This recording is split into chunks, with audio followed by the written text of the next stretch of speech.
Hello Internet, my name is Lave and I watched The Predator, which is directed by Shane Black, who had a small part in the original Predator but was really only there as a spare script writer. He's also written this latest adventure alongside Fred Dekker, another writer I'm not familiar with. I had to look him up. The only interesting film in his filmography was RoboCop 3, and that's probably an indication of where this review is going to go. In this latest installment to the franchise, another Predator crash lands on Earth and has a run-in with an elite sniper called McKenna and a secret organisation trying to study him and steal his tech, which gets further complicated when a new, bigger, stronger Predator rocks up, causing all kinds of havoc. So my first reaction after this film had finished was, that was weird. I sort of had me some fun, but the overall feeling was, it was weird. I think this is yet another example of a studio trying to replicate the Marvel formula and inject the same sort of humour into a brand of movies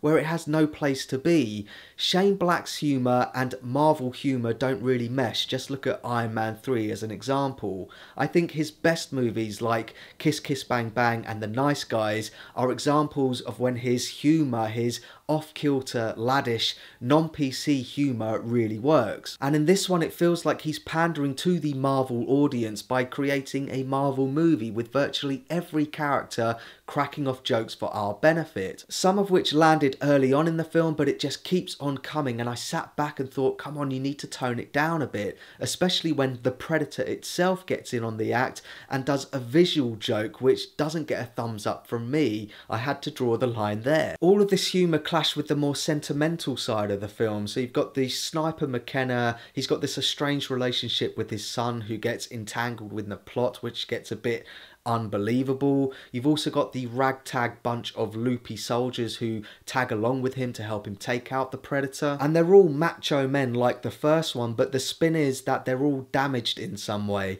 I think somewhere in there is a positive message about mental health and post-traumatic stress disorder. It's commentating on autism and Tourette's, and it's even got a global warming message in there. All of this stuff I just wasn't expecting in a Predator film. I was expecting some kick-ass Predator action and kills, and when it does happen it's great, but it doesn't happen very often. So I hoped it was going to pay off in a big way in the third act, but it devolves into a rushed, dare I say it, corny final showdown with the final scene dangling the biggest hook of sequel bait I've ever seen. However, Shane Black does deliver on his promise to expand the lore of the Yautje, explaining why they come to Earth to hunt us, and the whole hybridization plot.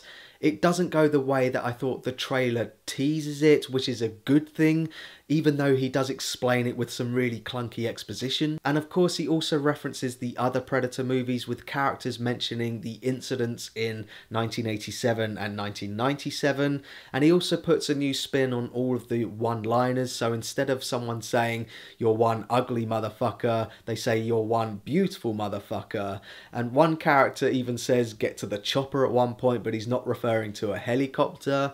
Very smart.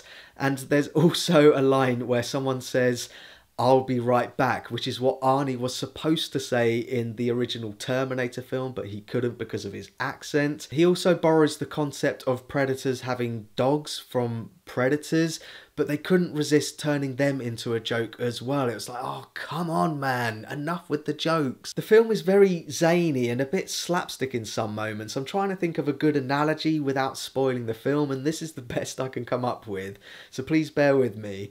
So let's consider Predator a rock song, which makes Predator 2 alternative rock or maybe heavy metal, which makes Predators a tribute rock song by a cover band or something. That makes The Predator pop rock. So that's my thoughts on The Predator, and pause the video if you want to take a closer look at my enjoyment tracker now. I guess your enjoyment of this film depends on your definition of a popcorn movie. I think the first Predator is a popcorn movie, just a kick-ass one. This one is also a popcorn movie, but one that's played for laughs. I've done a review of the first Predator, which you can watch by clicking on the links in the description or up here.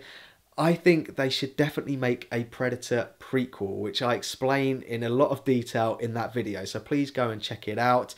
If you've seen this one, please let me know what you thought about it. Did you have some fun, or did you at the end go, What the hell are you? So thanks very much for watching this review. I really do appreciate it. If you can, give this video a like and don't forget to share the Lave. Want some candy?